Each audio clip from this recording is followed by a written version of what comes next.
everyone. Happy Thursday.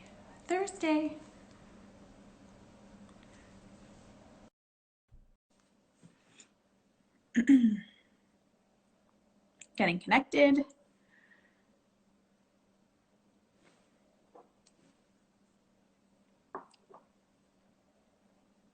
Hopefully.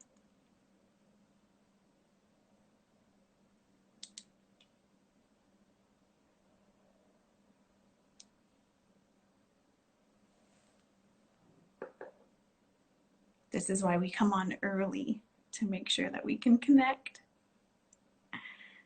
Hey Lee, nice to see ya.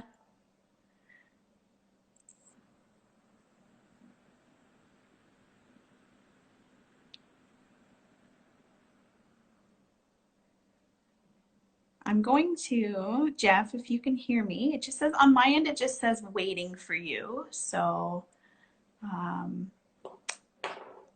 I might cancel, or maybe you canceled. Let's see here. Your request keeps getting denied. Okay, I'm going to try to invite you from my end, maybe.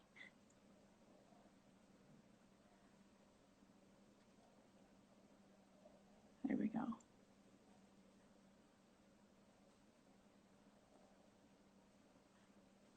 Let's see what happens. Connecting. Jeff, there you are. There I be. Now, can you see me? Nope, you're all blurry. Yeah, I know. I'm blurry on my end too. Let's see what's going on here.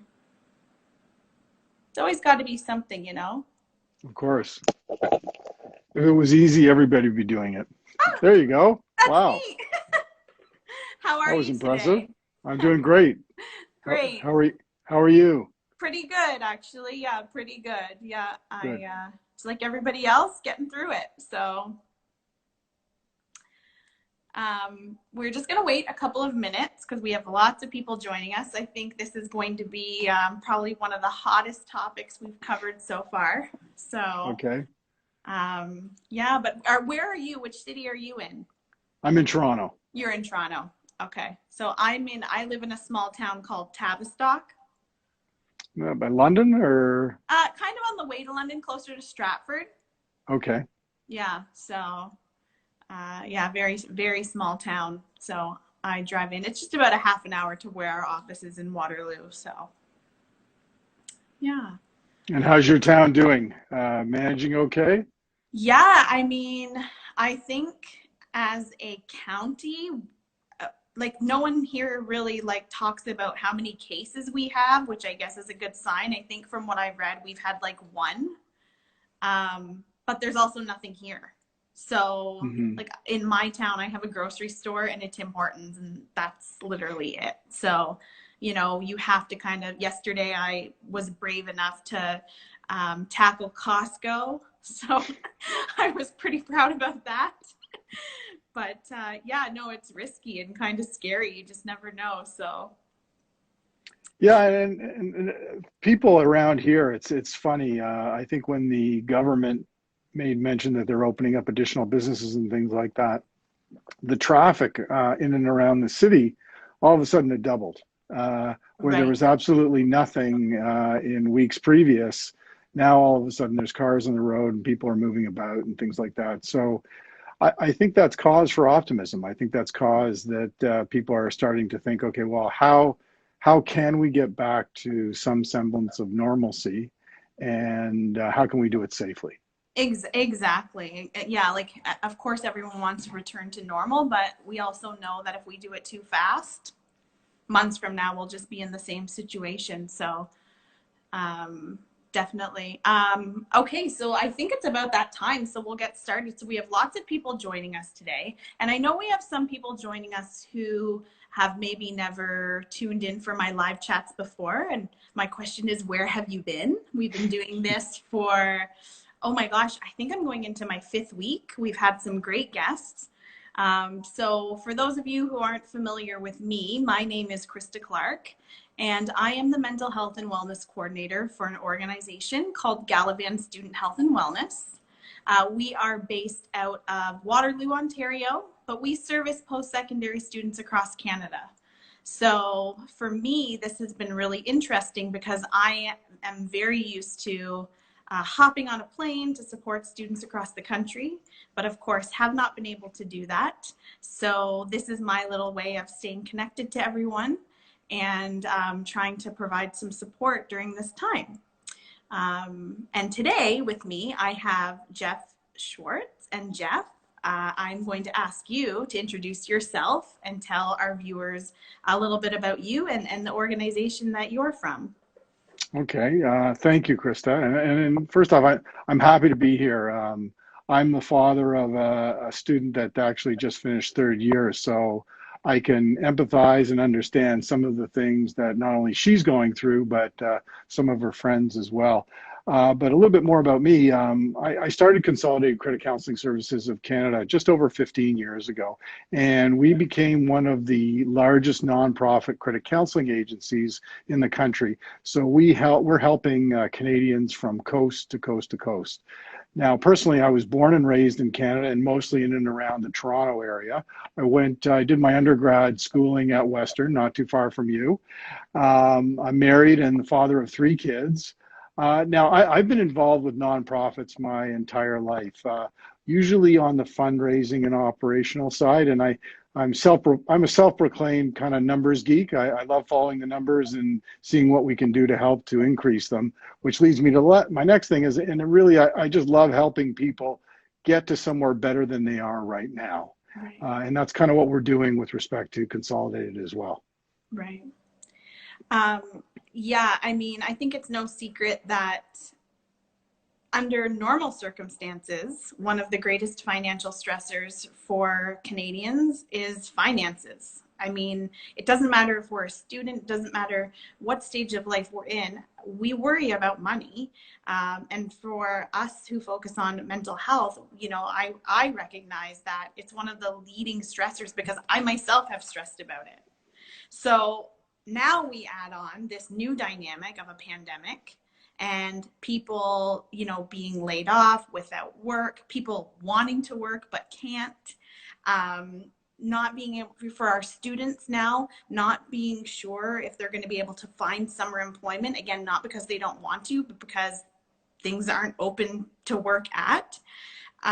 So for students, you know, in particular, but for people who are really feeling this stress and pressure around finances, what are some things that they can do to prepare financially during this time? So when things do start to get back to normal, they're in a good place. And that's a great question because that's exactly the predicament a lot of people are finding themselves in. And you're right, in particular, it's impacting students quite heavily because not only is it the jobs, but they're thinking beyond the summer. They're thinking, okay, well, how am I going to pay for tuition because I really depended upon the summer to earn what I could to support my tuition and my expenses going on the year and into the new year in the fall. So you're right, it not only creates uncertainty, but it creates a tremendous amount of stress, which they may have already had. But what I want to say is first, they've got to realize that what was good yesterday and even in February is not good today, and we really have to be able to accept that so we can move on. And on top of that, what's going to happen tomorrow is also uncertain because, I mean, we're seeing companies and opportunities dry up that were here today just because they can't kind of move on for tomorrow, and we have to be able to adapt to that as well. So the first thing I tell people, and it's a great place to start, is assess your current situation. Get into a position where you really have a better understanding or a firm understanding of where you're at now. So it's things like laying out all your bills and your statements, print them offline on the coffee table in front of you, and as well as all the other expenses that you might have or you think that are coming up. Identify what those are so you have a good idea and put them into a spreadsheet or somewhere where you can kind of tabulate what you have. Now, on the other side of that is you also want to put down what sources of income you're getting. So you may be getting some sort of support from your university. You may be getting some sort of support from the government that you already had in terms of a GST rebate or whatever it might be. Right. And you might even have gifts or something along those lines that are coming in on that you're expecting. They may not be on a regular basis, but it is a form of income. Now, there might even be some people that have already taken advantage of the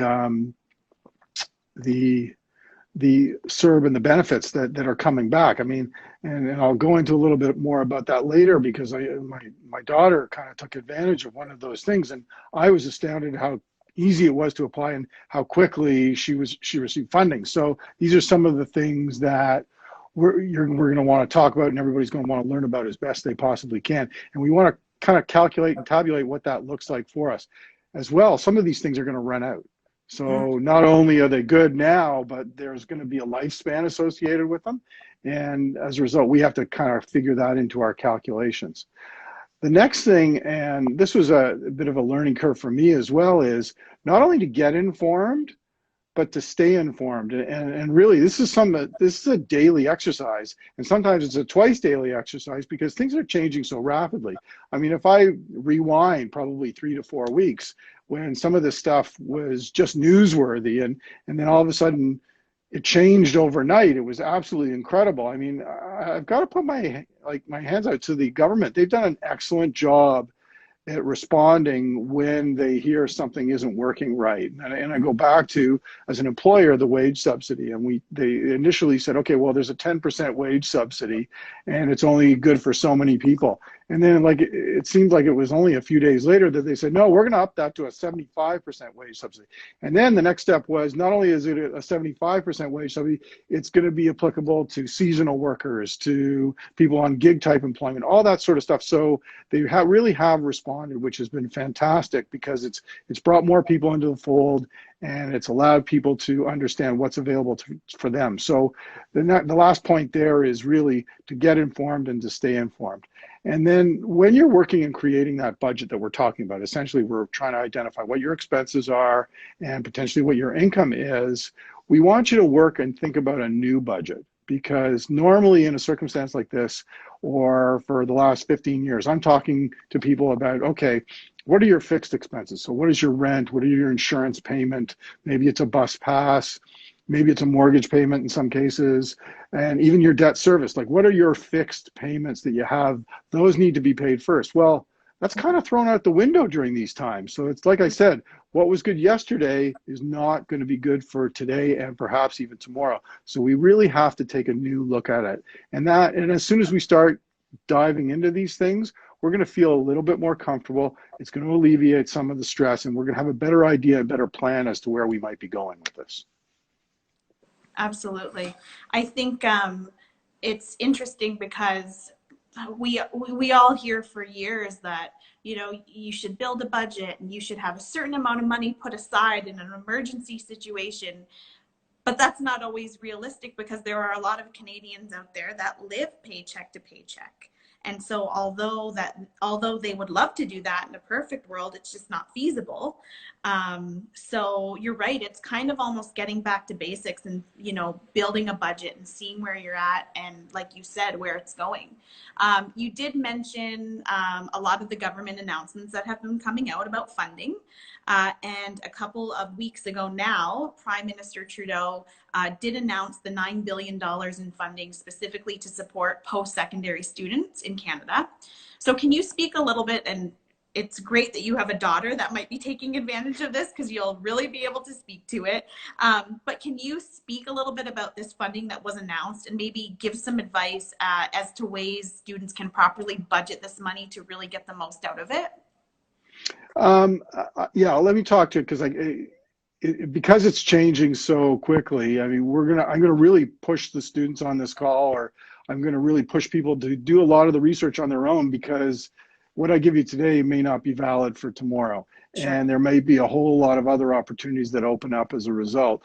But one of the first things I said was yesterday is gone. So we kind of have to push that behind us. So what does that mean? That means plans. And I talked to my daughter about this. I mean, we've got kids that had jobs lined up and were ready to go, and they were set not only to support themselves over the summer, but they were set to put away some money with this job that they had. So in a lot of cases that's gone, and that's a bit terrifying. So that comes back to going back to, and I'll say this a number of times, is get informed and stay informed.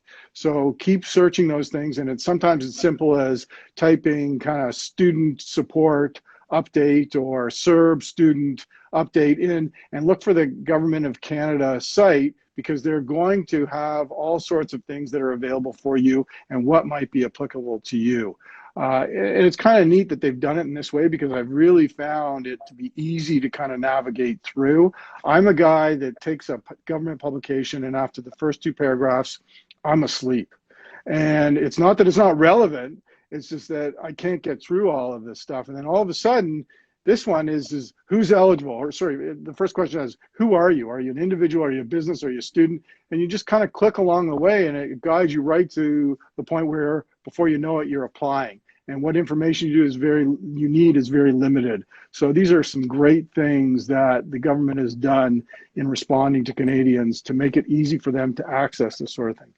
The next thing that you're going to learn that I was kind of surprised at, but I thought was fantastic, is that there are all sorts of opportunities that can increase your worth on the support side.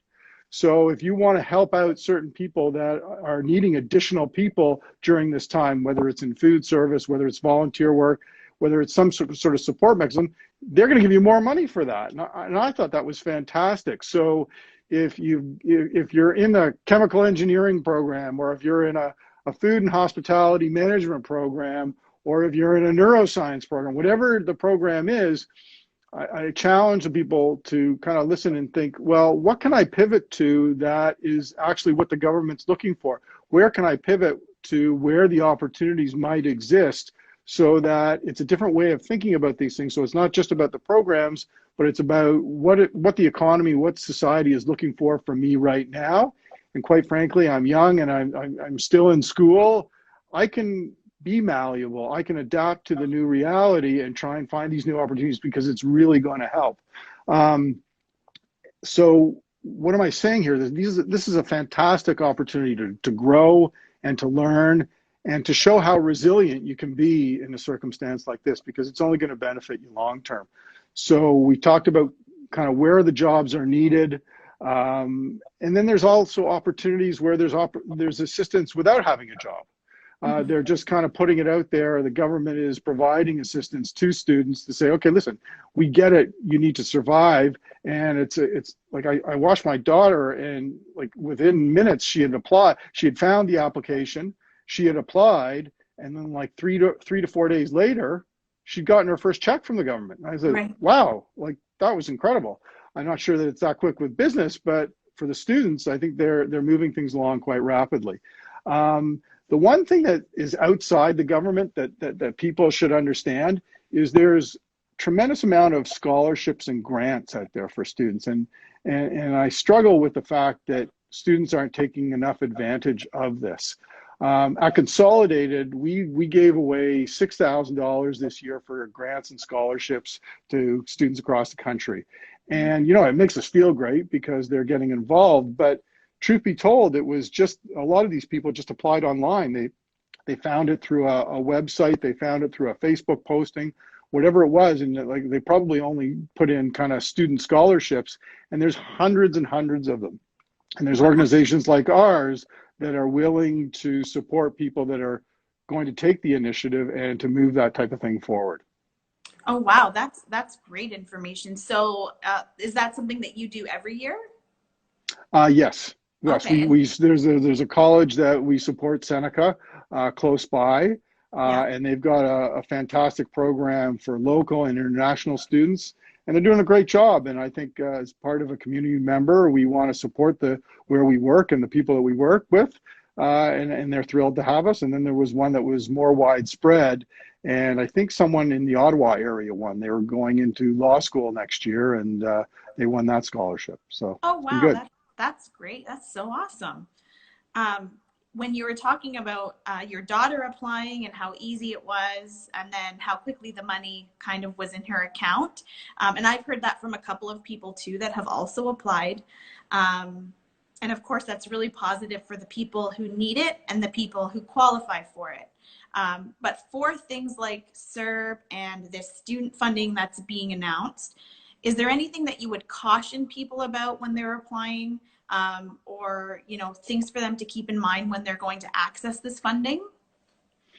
That's a great question because I'm hearing the same thing, not only from students, but also from our clients and from people that are working around our, or looking for funding around our employees. And some of the things that are coming back is they have to be careful around what they apply for because it could disqualify them for something else. So Okay. it's almost like you want to do a little bit more homework, you want to do a little bit more research, listen to the news. And I'm not one to plug media, but you know what? If you kind of type some certain things into the search bar, CTV News comes up quite a bit. And they've done a really good job online of isolating what's available and who it might be applicable to, in addition to the government websites. And you really want to kind of research and say, okay, what's going to be most relevant to me? What's going to be my best opportunity, short and longer term, because a lot of them have time frames as to what the funding will last for. And I don't want to disqualify myself for one thing because I've taken on another. And I think that sometimes that comes in with whether you apply for EI versus one of the benefits. So you really want to be careful about what's best suitable for you. The idea that you really want to think about is let's get over the fact that it's a government website. It really is easy to apply. And I've kind of gone through that already, and I was quite surprised. And even to the point where we've at Consolidated, we've even had our bank reach out to us and say, listen, can I walk you through this? So there are resources out there that are willing to help you walk through this, recognizing that you're an important part of their business too. So don't be afraid to reach out for help and or ask the questions. Ironically, we're going to be doing a webinar for the CRA likely next week or the week after for some of their employees to help educate them around what's available and how to deal with financial stress. And the amount of calls that they are taking every day absolutely astounded me. So they're there to help, and they're there to help you walk through these things. So even ask them questions about what might be best for you in your situation before getting that, because you don't want to disqualify yourself for one thing just because you jumped on the bandwagon of something that seemed like it was the best thing for you at the time. And keep in mind, things are changing, so you can apply again too. Absolutely. What about, and I'm just going to kind of throw this question at you, but what about with this funding, any tax implications that may arise next year? That's a good question too, and I'm not sure how much it will impact post-secondary students because they're likely already at a lower tax bracket. If Okay. you got into the higher tax brackets, it might have more of an impact. But from what I can see in a lot of the programs, it should be calculated into your tax, Okay. into your taxable income. Okay, perfect. No, that's great. I think that's people are worried if I take advantage of the money now and it's so easy, but am I going to like pay for it later? So that's really good to know. So you just mentioned a lot of the work that you do around, providing information on how to cope with financial stress. And so it's always been common. It's always been there, like we talked about. So what is some of your best advice for people to kind of take control of this stress that they're feeling around finances, and maybe mitigate some of the pressure that they're feeling? And that's something that we deal with on a day-by-day basis. You're right. And one of the things that worries me the most in this particular situation is that Canadians were over indebted to begin with, even before we went into this. And you made the comment earlier on that many Canadians are living paycheck to paycheck. And quite frankly, when I first got into this industry, and one of the first stats I saw was how many Canadians are living paycheck to paycheck, and that number was about 50%. And give or take 1 or 2% each year, whether it goes up or goes down, it's remained around the 50%. And what that means to me is that if someone were to lose one paycheck, they'd struggle to make ends meet. And that's a real concern. So now going into this pandemic, it's even more of a concern because not only are they not earning the money that they did before and they were stressed, now they're earning even less money And in many cases, they might even be ringing up their credit card bills. So it's a concern, and it's something that people have to find a way to deal with so that they don't dig themselves into too big a hole. So let's go back to the stress part. One of the first things that we did at Consolidate was we made a booklet, and it can be found on our site, dealing specifically around financial stress and coping with it during this time. And a lot of it is some many common sense things that you want to talk about, but much of it was what we talked about earlier in this conversation around assessing where you are right now. And sometimes people get into such a funk, and we've been locked up inside for weeks and weeks and weeks. It's not surprising that they get down on themselves. Is sometimes it's just do something. First thing is just say, listen, I'm going to do something. It may not be the most productive thing in the world, but I've got to relieve myself of some of the stressful thoughts that I'm having, and I've got to get out and do something. The second part, and it's not so easy, and we talked about it earlier, is to assess your situation. And that's where it becomes really important to say, listen, let's take a step back and say, well, where am I at right now? And maybe I was skating along, living paycheck to paycheck before this, but now it's become more serious. I've taken on a little bit more debt. I really need to ascertain what my financial situation is and understand what debts I have, what real expenses I have, and how I can manage them. And then the third thing would be get informed and stay informed, and we've talked about that. So one of the things that we didn't get into too much on the budgeting side, which I think will help alleviate people's stress, is that type of budget that you set before, or you were thinking about before, with your kind of fixed expenses, then your mandatory flexible expenses, and then your discretionary spending. That's a normal budget. But we're not in a normal budget time anymore.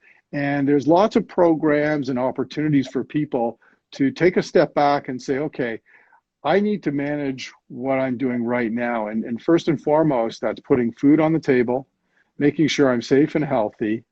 And really, it's understanding that things are changing, and I'm going to come out the other side of this. So that may mean taking advantage of rental payment deferrals, mortgage payment deferrals, insurance payment deferrals, credit card company deferrals. Get on the phone with your credit card company and say, listen, I'm really struggling. I don't have the income I thought I would.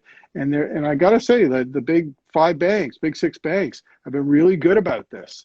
And if you ask, they're going to help you out during this time. So that might alleviate some of the stress. And the last thing, and I'm doing a fair amount of this because I enjoy doing it with my daughter as well and my son, is get out and exercise. And my wife are going on long, long walks these days, and find an opportunity to do some of that, because not only is it chemically good, physically good for you, it really gives you a little bit more perspective and some downtime in this stressful, challenging moment that we're in, so that we can be able to kind of tackle things better. That's great. I love what you're saying, and you've kind of alluded to it a couple of times throughout our conversation, just about not being afraid to reach out and ask for help or ask for further explanation of something, because that's always my message too when it comes to people who may be struggling with their mental health. Like, I'm here, my wellness is here, resources are there. Don't be afraid to reach out and ask. You don't have to suffer in silence. And just like with this, you don't have to, try to figure it out on your own. It is a lot of information, and it's a lot of new information. And like you said, it's ever changing. I'm going to ask you to tell us more about consolidated credit. For those that are listening, if while Jeff is talking, if by chance you have any quick questions that you want to ask that you're wondering about, you can type them in. We'll try to answer them. If we don't get to your question, I will respond to you with the answer. We just want to make sure that we're keeping things within good time, but we'll cover what we can. So now's your time to just type in any questions if you have them. But Jeff, I'm really, I of course am familiar very much with you and your company. And some of our listeners may have already had a sneak peek that we are partnering. We are in the process of expanding the My Wellness program to include a financial wellness component. We have not launched it yet because this pandemic got in the way, and we didn't want it to overshadow the exciting news. So that is coming, and that is coming soon for our My Wellness listeners. But Jeff, can you tell us more about your company, Consolidated Credit, and how people can access it, and what are some of the great things that you have available for people? Sure, and I don't want to steal the thunder around what we're moving out there, but I'm going to allude to some of it because Yeah. there's a lot of great stuff there. First off, we've always been here to help, and that's why we're set up. I mean, if you look at our mission statement, our goal is to end financial crises through education, professional counseling, and debt management opportunities. So we're going to be less helpful on the investment side of things, but when you're planning for life events around the financial side of things, we're there to help you, and also in the interventional side, so we can work one-on-one with you, work with your creditors to get to a payment plan that fits within your budget, and you can carry on life as you should. Which leads me to that other thing that you talked about is you don't need to be in trouble to get in touch with us. One of the things that we talked about at length is budgeting, and a lot of people are, well, that's a four-letter word to them because it really is a challenge. They have no love for it. It's boring as hell, and the reality is they don't know where to start. And that's one of the things that our counselors are happy to do. And by the way, it's free of charge. All of the resources that we're providing are totally free of charge. So reach out, call one of our counselors. They'll walk you through a budget.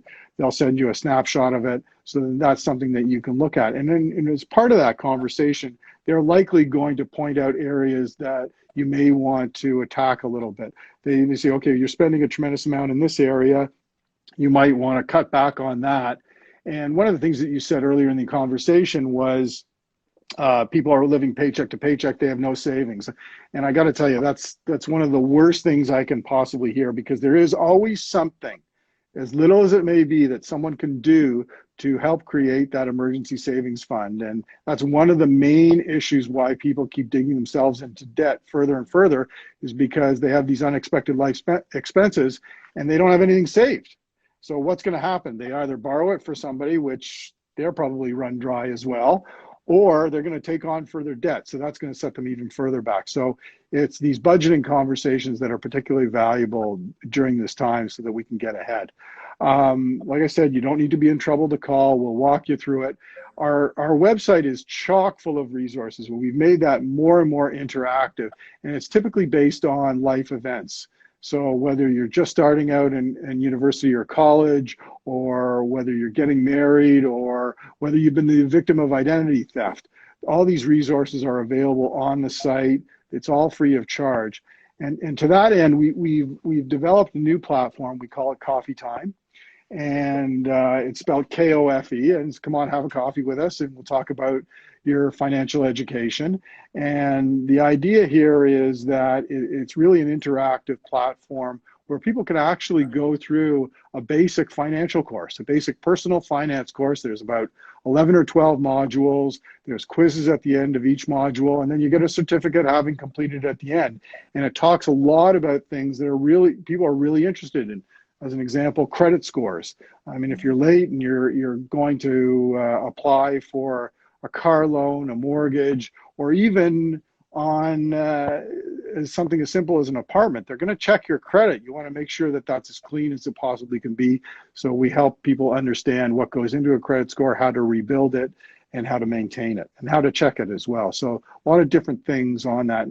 And lastly, I think we're timely. I mean, I just did a video that's going to be uploaded through social media on if you're worried about filing your tax return. What are the options around that? And if you're anticipating a refund, why you shouldn't wait, because there's opportunities there. These are some of the things that we try and do on a timely basis, depending on the time of year, so that we're helping people stay on top of things. And I got to tell you, it's been fantastic. It's been fun, and it kind of ticks off one of those boxes for me where we're trying to help people get to a better place than they are right now. So our website is consolidatedcredit.ca, but I know through your wellness, you're going to be launching some individual sites for the schools, so that might be an opportunity for them. If you need to reach us, and this will be kind of, there's a toll-free number that's that is linked to what we're doing here today and with Gallivan. That's 844-871-5800. 5254. Once again, that's 844-871-5254. And if you want to reach out because you saw me on this, please feel free to do so. I'm generally responsive, depending on what's going on. But at this time, I'm probably more responsive than I am at other times. So happy to chat and happy to respond to your queries. Oh, that's great. Well, Jeff, thank you so much for joining me today. This was a great conversation, and I know there was a lot of anticipation around it from our listeners. And I'll tell you too, it's kind of exciting for me. Like overnight, our followers jumped by like 50 people. That's great. So for me, that's huge. So I'm super excited about that. Really look forward to continuing our partnership. It's been great so far. Anyone who wants to reach out to Jeff directly, or you can always get to Jeff through me, whatever works out easier for you. Guys, it is Thursday. It is nearing the end of Mental Health Week. So I hope it was a really good week for you. I am going to be back next Thursday with another special guest. Really excited about it.